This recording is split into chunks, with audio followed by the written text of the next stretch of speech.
Bonjour ou bonsoir et mes cordiaux souhaits de bienvenue à mon écoute, ici Iconoclaste, pour traiter de cette horrible propagande pro-islamisation qui est vicieusement faite via ce programme sériel de conditionnement immoral qui est Plus belle la vie sur France 3, chaîne du groupe France Télévisions qui appartient, je le rappelle, à 100% à l'État français. Nous avons donc un gros média de propagande clairement à la solde du pouvoir en place qui effectue une propagande pro-islamisation en plein prime time, puisque les épisodes de Plus belle la vie sont diffusés vers 20h30, c'est une heure de grande audience, qu'on peut considérer comme étant une heure de prime time, qui effectue donc une propagande pro-islamisation en plein prime time, voilà, et on ose encore nous dire que ce genre de médias sont islamophobes, qu'ils incitent les gens à détester les musulmans et à réprouver l'islamisation, voilà, c'est hallucinant, ça c'est ce qu'on nous dit via ces pitoyables théories du complot sioniste contre l'islam que l'on trouve sur les faux sites.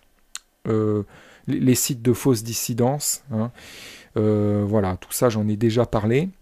Donc là je vais passer une scène d'un des derniers épisodes diffusés à cette date.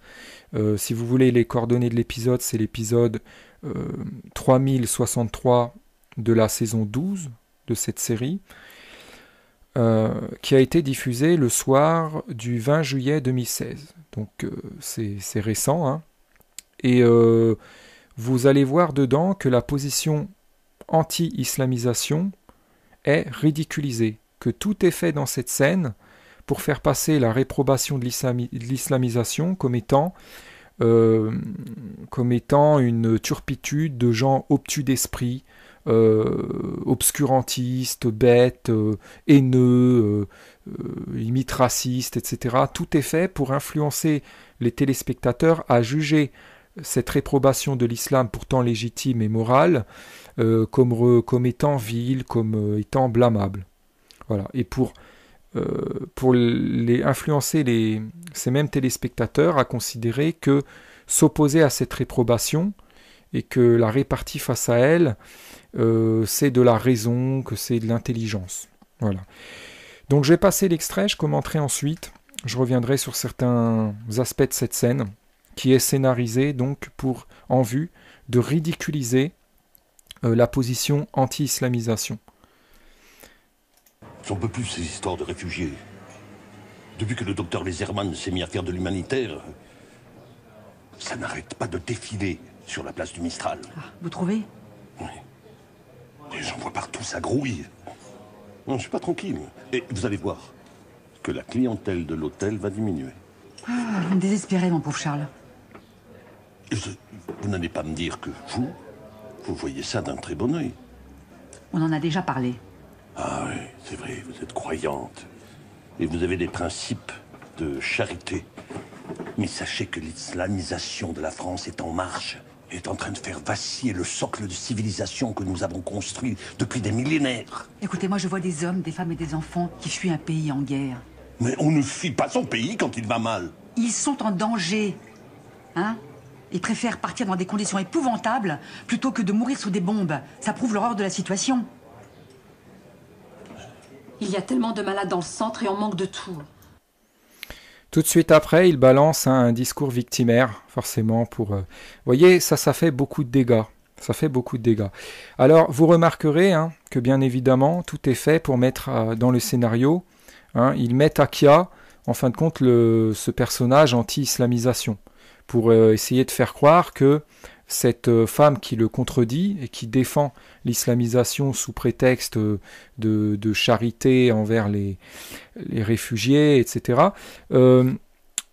pour faire croire que cette dame a raison et qu'elle a le dernier mot de raison, alors qu'en fait c'est elle qui a tort. Il y a une inversion des rôles assez infernale dans cette scène.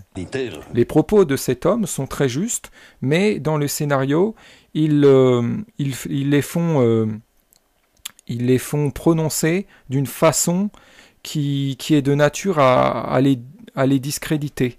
Voilà, à les faire percevoir par les téléspectateurs comme étant des propos d'hallucinés, de type haineux. Voilà, le choix des personnages n'est pas laissé au hasard, donc je vais commencer déjà par ça. Donc, dans le rôle de la personne anti-islamisation, nous avons celui qui est nommé Charles Frémont dans la série, qui est l'un des personnages qui a la pire réputation dans la série. Celui en tout cas qui est le plus mal vu par les téléspectateurs qui suivent habituellement cette série. Il y a une réputation d'escroc, de type has-been, malhonnête, qui truande. Voilà. Donc, et d'une personne, une réputation d'un type de mauvaise foi. Voilà. Donc en faisant endosser le rôle en faisant jouer le rôle de l'anti-islamisation, de la personne qui réprouve l'islamisation par ce personnage à mauvaise image, il s'assure déjà que le téléspectateur va être très influencé, va être très porté à percevoir cette position comme étant celle des gens de mauvaise foi, bêtes, has-been. Ensuite, nous avons, pour le contredire, le personnage de Myrta Torres, qui est au contraire l'un des personnages les mieux vus par les téléspectateurs qui suivent Plus belle la vie, qui est j'essaie de retrouver une image où on la voit de face. Depuis que le docteur Laserman s'est mis à faire de l'humanitaire... Elle est un personnage dedans qui passe pour... elle est une personne dedans qui passe pour une bonne chrétienne, très à cheval sur les bons principes, ayant un souci de justice, de bon sens. Voilà. Donc, en faisant en sorte que la répartie soit réprobation de l'islamisation soit tenue par cette femme, il s'assure aussi que le spectateur va être encore plus porté à croire que s'opposer à la réprobation de l'islamisation et que défendre l'islamisation, ce serait la raison. Voilà. Ensuite, en témoin et sur le côté, nous avons une cruche, hein, il faut le dire, une jeune femme pleine de frivolité, qui dans la série incarne en fin de compte le modernisme, entre guillemets, qui est toujours connecté, hein, toujours sur son smartphone, féru de TV réalité, de tout ce qui touche à l'exhibitionnisme aussi, si je puis dire, sur le web, tout ça, toutes ces cochonneries, qui incarne dans la série le vivre avec son temps. Et elle est utilisée dans cette scène pour essayer d'assimiler encore plus la réprobation de l'islamisation à l'arriération, à l'obscurantisme, au côté has-been. Voilà. Donc vous remarquez, vous l'avez très certainement vu, que quand le personnage se montre plus averti au sujet de l'islamisation, qu'il prend un ton beaucoup plus indigné et sérieux, et qu'il clarifie sa pensée, qu'il explicite, cette fille frivole déconnecte de son téléphone et le regarde avec un air vraiment apeuré, avec les gros yeux, et ensuite pousse un soupir, comme pour dire vraiment n'importe quoi, ce type, vraiment à la ramasse. Voilà. Donc c'est du body language, elle ne participe pas activement à la conversation, mais elle joue un rôle déterminant dans cette scène. Voilà. Pour influencer le jugement du téléspectateur favorablement à une désapprobation de la position anti-islamisation. Je vais repasser l'extrait, vous allez voir. Ça n'arrête pas de défiler. On en a déjà parlé. Alors, et vous allez voir que la clientèle de l'hôtel va diminuer. Vous me désespérez, mon pauvre. Alors tout d'abord, avant cela, nous avons ce soupir. Hein, vous me désespérez, mon pauvre Charles. Voilà, pour faire genre que c'est désespérant, et que les propos qu'il tient sont désespérants, alors qu'en fait non. En fait non, ils sont tout le contraire. Charles. Voilà, vous voyez toutes les mimiques. Vous n'allez pas me dire que vous êtes croyante et vous avez des principes de charité. Mais sachez que l'islam... Ils lui font prendre un air haineux, hein, pour faire croire que la position anti-islamisation, c'est celle des gens haineux, des gens mesquins de haine, etc. Là, elle est à fond, cette cruche, dans son portable, et vous allez voir qu'elle va vite déconnecter, momentanément, car outrée par les propos qu'il tient. Voilà. comme si c'était des propos qui choquaient et qui vraiment laissaient pantois.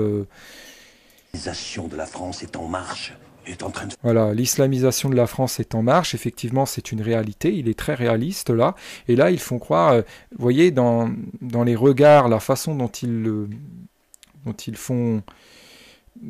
font regarder par ces personnages, ils font croire qu'en fin de compte ces propos qu'il tient relèvent du grand délire et qu'ils sont même inquiétants.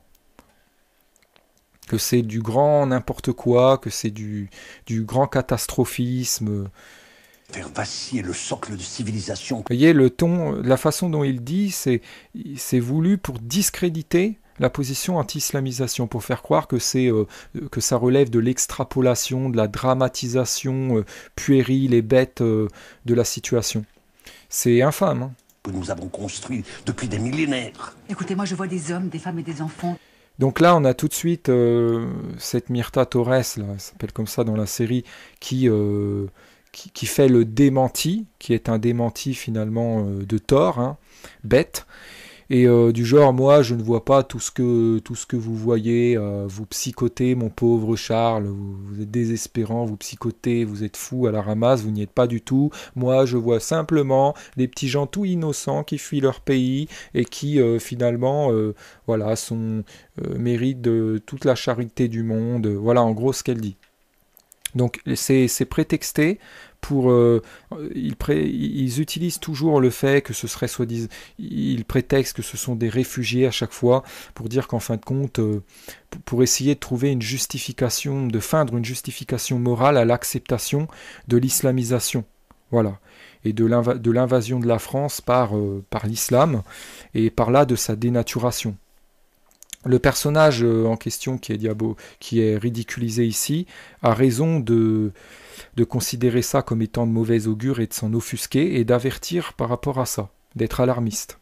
Mais cet alarmisme raisonnable est ridiculisé dans cette série, donc par France 3, chaîne de l'État français, hein, en vue de conditionner les gens à se fâcher encore plus avec l'opposition à l'islamisation du pays. Qui fuit un pays en guerre. Mais on ne fuit pas son pays quand il va mal. Ils sont en danger. Hein? Voilà, vous allez voir là son air. Hein. Ils préfèrent partir dans là, elle tourne la tête, du genre n'importe quoi, qu'est-ce qu'il faut pas entendre. Et hop, elle retourne, du genre c'est vraiment pas intéressant ce qu'il dit, hop, je me replonge dans mes crétineries, dans mes cybercrétineries. Voilà, ou dans mes messages.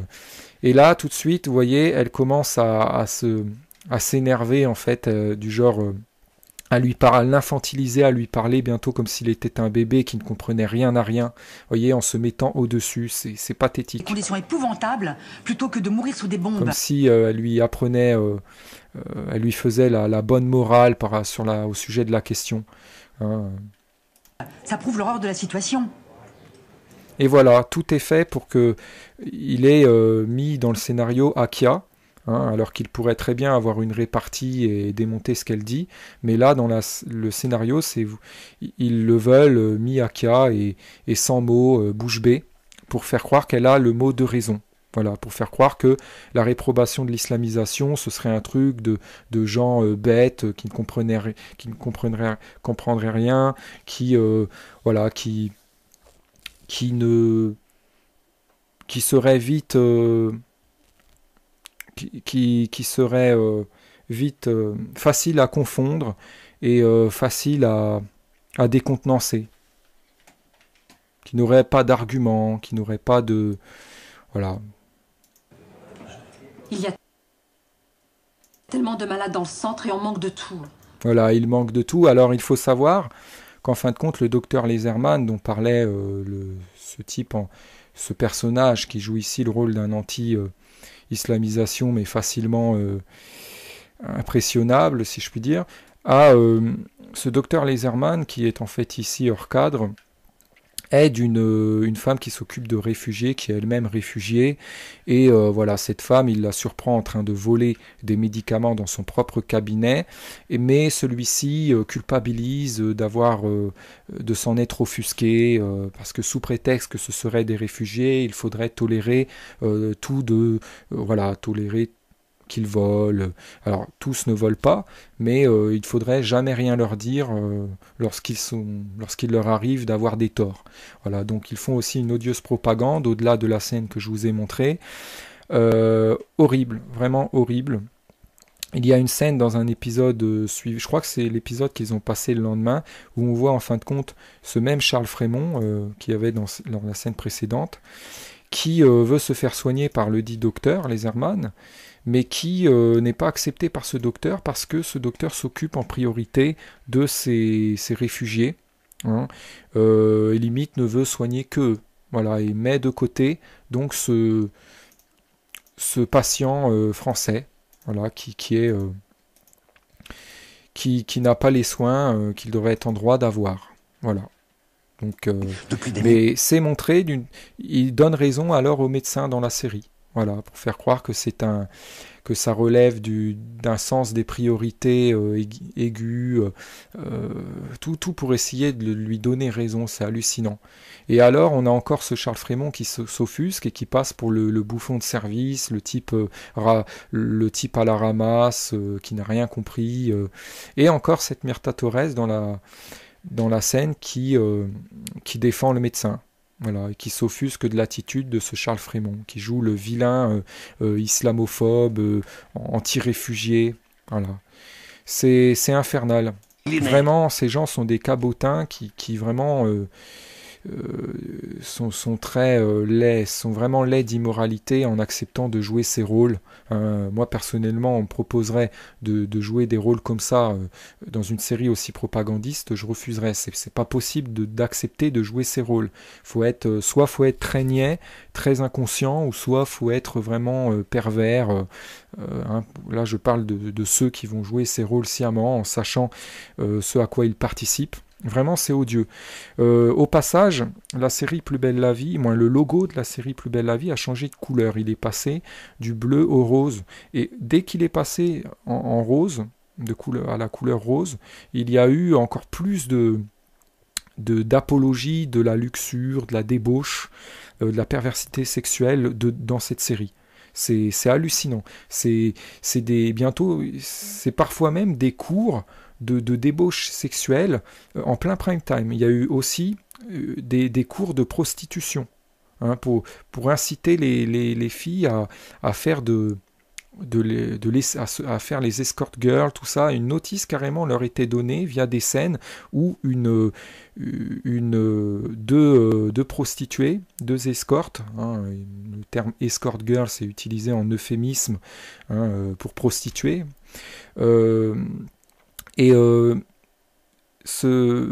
deux escortes dont l'une en fin de compte montrait à l'autre comment mettre des annonces sur internet d'escortes pour avoir des clients, etc. Tout, c'est comme des notices sérielles délivrées aux gens pour leur donner comme ça le mode d'emploi, pour voilà, leur dire tout ce qu'il faut faire pour être des débauchés, des dépravés, pour se prostituer en l'occurrence. C'est dégueulasse. Cette série, elle est vraiment abjecte, elle est à vomir. À vomir. Il y a toujours dedans du complot, des inversions des rôles, de la mauvaise foi, toujours des gens qui complotent pour se venger alors qu'ils ne sont pas en raison de se venger, pour inverser les rôles et pour rendre injustice, pour se dédouaner aussi lorsqu'ils se font prendre la main dans le sac. Et à chaque fois, raison leur est donnée dans la série, via ces scénarios turpides, très pervers. Ils sont héroïsés. Ils sont dépeints comme étant les exemples, voilà, comme étant des exemples à suivre auprès des téléspectateurs. Ils sont dépeints comme tels auprès des téléspectateurs. Alors il y a des gens extrêmement malléables qui suivent cette série et qui vont se dire, bah voilà, être quelqu'un de bien, pour être quelqu'un de bien, il faut se comporter comme ces personnages. Et ils vont alors se conformer à eux, adopter les mêmes comportements dans leur vie. Voilà, c'est dégueulasse. C'est pour ça d'ailleurs que les profils, les personnages, les profils des acteurs de cette série sont spécialement choisis pour leur proximité avec avec celui des citoyens lambda. Vous voyez, c'est des gens qui sont proches physiquement, tout ça, voilà, des citoyens lambda, pour forcer l'identification des téléspectateurs à eux, et ensuite faire faire à ces personnages toutes sortes de cochonneries, hein, leur faire adopter des comportements odieux, pour que les téléspectateurs, donc, se reconnaissant dans ces personnages, adoptent en fin de compte ces mêmes comportements. Voilà, pour les pervertir encore plus. Des fois, il y a des scènes, c'est vraiment comme c'est des scènes, on croirait que la série s'adresse à des bébés, quoi. C'est vraiment l'apologie de l'immoralisme, y est vraiment, vraiment très, très patente, très marquée, très, très prégnante.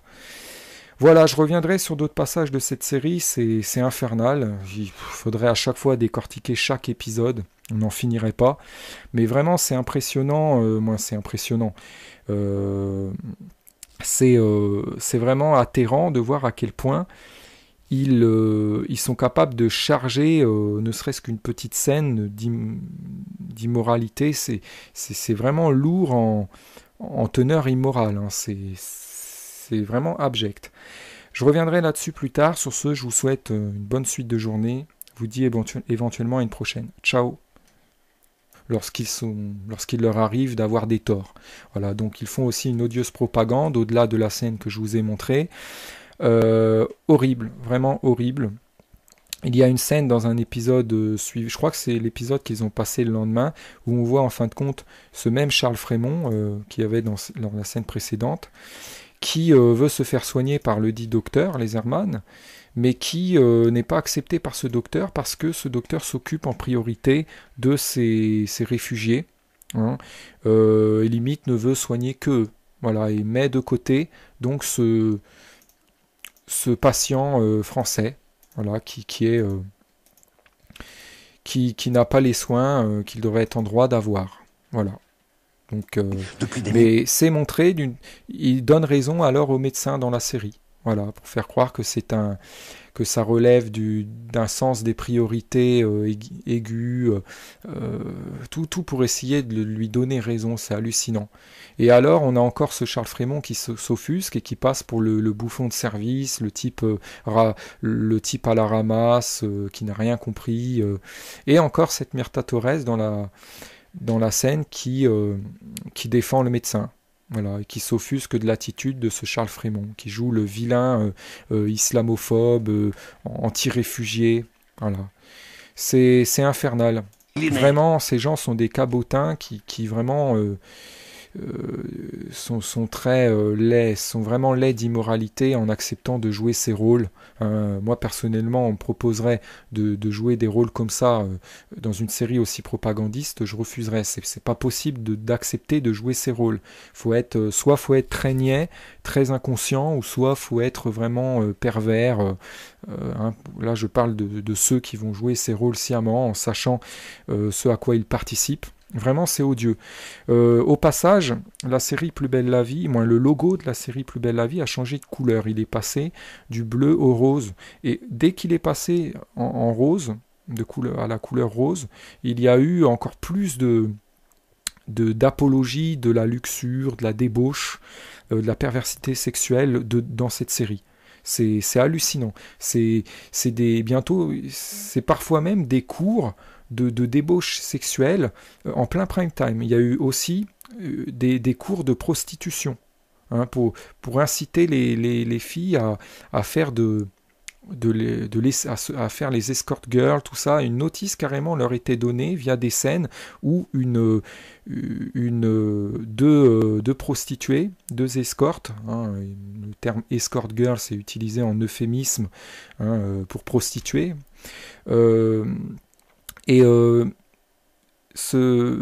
deux escortes dont l'une en fin de compte montrait à l'autre comment mettre des annonces sur internet d'escorte pour avoir des clients, etc. Tout, c'est comme des notices sérielles délivrées aux gens pour leur donner comme ça le mode d'emploi, pour voilà, leur dire tout ce qu'il faut faire pour être des débauchés, des dépravés, pour se prostituer en l'occurrence. C'est dégueulasse. Cette série, elle est vraiment abjecte, elle est à vomir. À vomir. Il y a toujours dedans du complot, des inversions des rôles, de la mauvaise foi, toujours des gens. Bonjour ou bonsoir et mes cordiaux souhaits de bienvenue à mon écoute, ici Iconoclaste, pour traiter de cette horrible propagande pro-islamisation qui est vicieusement faite via ce programme sériel de conditionnement immoral qui est Plus belle la vie sur France 3, chaîne du groupe France Télévisions qui appartient, je le rappelle, à 100% à l'État français. Nous avons donc un gros média de propagande clairement à la solde du pouvoir en place qui effectue une propagande pro-islamisation en plein prime time, puisque les épisodes de Plus belle la vie sont diffusés vers 20h30, c'est une heure de grande audience, qu'on peut considérer comme étant une heure de prime time, qui effectue donc une propagande pro-islamisation en plein prime time, voilà, et on ose encore nous dire que ce genre de médias sont islamophobes, qu'ils incitent les gens à détester les musulmans et à réprouver l'islamisation, voilà, c'est hallucinant, ça c'est ce qu'on nous dit via ces pitoyables théories du complot sioniste contre l'islam que l'on trouve sur les faux sites, les sites de fausses dissidences, voilà, tout ça j'en ai déjà parlé. Donc là je vais passer une scène d'un des derniers épisodes diffusés à cette date. Si vous voulez les coordonnées de l'épisode, c'est l'épisode 3063 de la saison 12 de cette série, qui a été diffusé le soir du 20 juillet 2016. Donc c'est récent, Et vous allez voir dedans que la position anti-islamisation est ridiculisée, que tout est fait dans cette scène pour faire passer la réprobation de l'islamisation comme étant une turpitude de gens obtus d'esprit, obscurantistes, bêtes, haineux, limite racistes, etc. Tout est fait pour influencer les téléspectateurs à juger cette réprobation de l'islam pourtant légitime et morale comme étant vile, comme étant blâmable. Voilà. Et pour influencer ces mêmes téléspectateurs à considérer que s'opposer à cette réprobation et que la répartie face à elle, c'est de la raison, que c'est de l'intelligence. Voilà. Donc je vais passer l'extrait, je commenterai ensuite, je reviendrai sur certains aspects de cette scène qui est scénarisée donc en vue de ridiculiser la position anti-islamisation. J'en peux plus ces histoires de réfugiés. Depuis que le docteur Leserman s'est mis à faire de l'humanitaire, ça n'arrête pas de défiler sur la place du Mistral. Ah, vous trouvez? Oui. Et j'en vois partout, ça grouille. Non, je suis pas tranquille. Et vous allez voir que la clientèle de l'hôtel va diminuer. Ah, vous me désespérez, mon pauvre Charles. Vous n'allez pas me dire que vous voyez ça d'un très bon œil. On en a déjà parlé. Ah oui, c'est vrai, vous êtes croyante. Et vous avez des principes de charité. Mais sachez que l'islamisation de la France est en marche, est en train de faire vaciller le socle de civilisation que nous avons construit depuis des millénaires. Écoutez, moi je vois des hommes, des femmes et des enfants qui fuient un pays en guerre. Mais on ne fuit pas son pays quand il va mal. Ils sont en danger, Ils préfèrent partir dans des conditions épouvantables plutôt que de mourir sous des bombes. Ça prouve l'horreur de la situation. Il y a tellement de malades dans le centre et on manque de tout. Tout de suite après, il balance un discours victimaire, forcément, pour... Vous voyez, ça fait beaucoup de dégâts. Ça fait beaucoup de dégâts. Alors, vous remarquerez que, bien évidemment, tout est fait pour mettre dans le scénario, ils mettent Akia, en fin de compte, ce personnage anti-islamisation, pour essayer de faire croire que cette femme qui le contredit et qui défend l'islamisation sous prétexte de charité envers les réfugiés, etc.,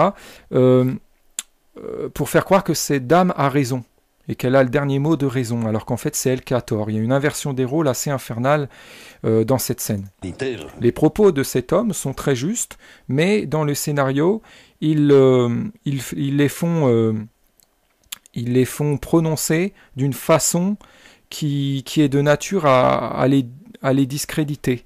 Voilà, à les faire percevoir par les téléspectateurs comme étant des propos d'hallucinés, de type haineux. Voilà, le choix des personnages n'est pas laissé au hasard, donc je vais commencer déjà par ça. Donc, dans le rôle de la personne anti-islamisation, nous avons celui qui est nommé Charles Frémont dans la série, qui est l'un des personnages qui a la pire réputation dans la série. Celui en tout cas qui est le plus mal vu par les téléspectateurs qui suivent habituellement cette série. Il y a une réputation d'escroc, de type has-been, malhonnête, qui truande. Voilà. Donc, et d'une personne, une réputation d'un type de mauvaise foi. Voilà. Donc, en faisant jouer le rôle de l'anti-islamisation, de la personne qui réprouve l'islamisation par ce personnage à mauvaise image, il s'assure déjà que le téléspectateur va être très influencé, va être très porté à percevoir cette position comme étant celle des gens de mauvaise foi, bêtes, has-been. Ensuite, nous avons, pour le contredire, le personnage de Myrta Torres, qui est au contraire l'un des personnages les mieux vus par les téléspectateurs qui suivent Plus belle la vie, qui est j'essaie de retrouver une image où on la voit de face. Depuis que le docteur Laserman s'est mis à faire de l'humanitaire... Elle est un personnage dedans qui passe pour... elle est une personne dedans qui passe pour une bonne chrétienne, très à cheval sur les bons principes, ayant un souci de justice, de bon sens. Voilà. Donc, en faisant en sorte que la répartie soit réprobation de l'islamisation soit tenue par cette femme, il s'assure aussi que le spectateur va être encore plus porté à croire que s'opposer à la réprobation de l'islamisation et que défendre l'islamisation, ce serait la raison. Voilà. Ensuite, en témoin et sur le côté, nous avons une cruche, il faut le dire, une jeune femme pleine de frivolité, qui dans la série incarne en fin de compte le modernisme, entre guillemets, qui est toujours connecté, toujours sur son smartphone, féru de TV réalité, de tout ce qui touche à l'exhibitionnisme aussi, si je suis espérant, vous psychotez, vous êtes fou à la ramasse, vous n'y êtes pas du tout. Moi, je vois simplement des petits gens tout innocents qui fuient leur pays et qui, finalement, méritent de toute la charité du monde. Voilà, en gros, ce qu'elle dit. Donc, c'est prétexté pour... ils utilisent toujours le fait que ce serait soi-disant... Ils prétextent que ce sont des réfugiés à chaque fois pour dire qu'en fin de compte... pour essayer de trouver une justification, de feindre une justification morale à l'acceptation de l'islamisation. Voilà. Et de l'invasion de la France par l'islam et par là de sa dénaturation. Le personnage en question qui est ridiculisé ici a raison de considérer ça comme étant de mauvais augure et de s'en offusquer et d'avertir par rapport à ça, d'être alarmiste. Mais cet alarmisme raisonnable est ridiculisé dans cette série, donc par France 3, chaîne de l'État français, en vue de conditionner les gens à se fâcher encore plus avec l'opposition à l'islamisation du pays. Qui fuit un pays en guerre. Mais on ne fuit pas son pays quand il va mal. Ils sont en danger. Voilà, vous allez voir là son air. Ils préfèrent partir dans là, elle tourne la tête, du genre n'importe quoi, qu'est-ce qu'il faut pas entendre. Et hop, elle retourne, du genre c'est vraiment pas intéressant ce qu'il dit, hop, je me replonge dans mes crétineries, dans mes cybercrétineries. Voilà, ou dans mes messages. Et là, tout de suite, vous voyez, elle commence à s'énerver, en fait, du genre... à l'infantiliser, à lui parler bientôt comme s'il était un bébé qui ne comprenait rien à rien, vous voyez, en se mettant au-dessus, c'est pathétique. Des conditions épouvantables, plutôt que de mourir sous des bombes. Comme si elle lui apprenait, elle lui faisait la bonne morale au sujet de la question. Hein. Ça prouve l'horreur de la situation. Et voilà, tout est fait pour qu'il ait mis dans le scénario Akia, hein, alors qu'il pourrait très bien avoir une répartie et démonter ce qu'elle dit. Mais là, dans le scénario, ils le veulent mis Akia et sans mots, bouche bée, pour faire croire qu'elle a le mot de raison. Voilà, pour faire croire que la réprobation de l'islamisation, ce serait un truc de gens bêtes qui ne comprendraient rien, qui serait vite qui serait vite facile à confondre et facile à décontenancer, qui n'aurait pas d'argument, qui n'aurait pas de voilà. Il y a tellement de malades dans le centre et on manque de tout.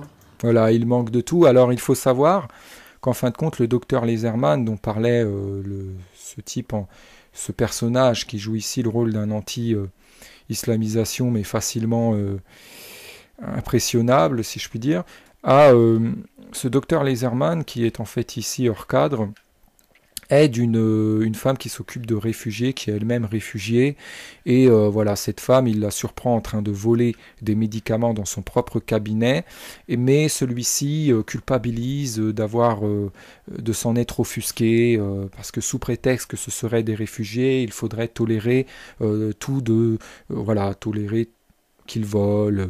Alors, tous ne volent pas, mais il faudrait jamais rien leur dire, je puis dire sur le web, tout ça, toutes ces cochonneries, qui incarnent dans la série le vivre avec son temps. Et elle est utilisée dans cette scène pour essayer d'assimiler encore plus la réprobation de l'islamisation à l'arriération, à l'obscurantisme, au côté has-been. Voilà. Donc vous remarquez, vous l'avez très certainement vu, que quand le personnage se montre plus averti au sujet de l'islamisation, qu'il prend un ton beaucoup plus indigné et sérieux, et qu'il clarifie sa pensée, qu'il explicite, cette fille frivole déconnecte de son téléphone et le regarde avec un air vraiment apeuré, avec les gros yeux, et ensuite pousse un soupir, comme pour dire vraiment n'importe quoi, ce type, vraiment à la ramasse. Voilà. Donc c'est du body language, elle ne participe pas activement à la conversation, mais elle joue un rôle déterminant dans cette scène. Voilà. Pour influencer le jugement du téléspectateur favorablement à une désapprobation de la position anti-islamisation. Je vais repasser l'extrait, vous allez voir. Ça n'arrête pas de défiler. On en a déjà parlé. Alors, et vous allez voir que la clientèle de l'hôtel va diminuer. Vous me désespérez, mon pauvre. Alors tout d'abord, avant cela, nous avons ce soupir. Hein, vous me désespérez, mon pauvre Charles. Voilà, pour faire genre que c'est désespérant, et que les propos qu'il tient sont désespérants, alors qu'en fait non. En fait non, ils sont tout le contraire. Charles. Voilà, vous voyez toutes les mimiques. Vous n'allez pas me dire que vous êtes croyante et vous avez des principes de charité. Mais sachez que l'islam... Ils lui font prendre un air haineux, hein, pour faire croire que la position anti-islamisation, c'est celle des gens haineux, des gens mesquins de haine, etc. Là, elle est à fond, cette cruche, dans son portable, et vous allez voir qu'elle va vite déconnecter momentanément car outrée par les propos qu'il tient. Voilà. Comme si c'était des propos qui choquaient et qui vraiment laissaient pantois. L'islamisation de la France est en marche. Est en train de... Voilà, l'islamisation de la France est en marche. Effectivement, c'est une réalité. Il est très réaliste là. Et là, ils font croire, vous voyez, dans les regards, la façon dont ils le font regarder par ces personnages, ils font croire qu'en fin de compte, ces propos qu'il tient relèvent du grand délire et qu'ils sont même inquiétants. que c'est du grand n'importe quoi, que c'est du grand catastrophisme. Faire vaciller le socle de civilisation. Vous voyez, le ton, la façon dont il dit, c'est voulu pour discréditer la position anti-islamisation, pour faire croire que que ça relève de l'extrapolation, de la dramatisation puérile et bête de la situation. C'est infâme. Hein. Que nous avons construit depuis des millénaires. Écoutez, moi je vois des hommes, des femmes et des enfants. Donc là, on a tout de suite cette Myrta Torres, là, elle s'appelle comme ça dans la série, qui fait le démenti, qui est un démenti finalement de Thor, hein, bête, et du genre, moi je ne vois pas tout ce que vous voyez, vous psychotez mon pauvre Charles, vous êtes des